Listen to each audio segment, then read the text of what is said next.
मोहतरम अमीर जमात इस्लामी पाकिस्तान जनाब सिराजुल हक साहब बलूचिस्तान के दौरे यूरोप में जलसियाम के खिताब करने लाइ वही रहा हुआ तो उनके काफ़िले ते ख़ुदकुश हमलो थो है जैंजी असां पुरज़ोर मज़म्मत कयूं था। असां महसूस कयूं था तो बदमनी तमाम चोट चढ़ी वही है। हर माशरी जो है वो गैर महफूज थी है।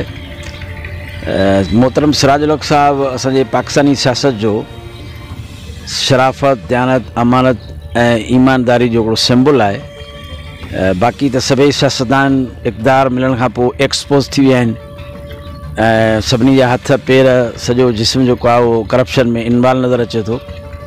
ही पाकिस्तान जो मुनफ़रिद ऐं वाहिद मुमताज़ सियासतदान आहे जेको वॾो अरसो सीनियर वज़ीर भी रहियो, वज़ीर ख़ज़ाना भी रहियो, सेनेटर भी रहियो।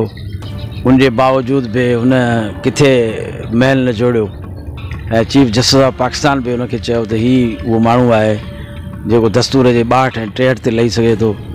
बाक़ी तो सभई 62 ऐं 63 जा जेको आहे लहनी कोन था। इन करे असां महसूस कयूं था त ही बाक़ाइदा सोची समझी साज़िश आहे हिकिड़े ईमानदार माण्हू खे मंज़र तां हटाइण जी।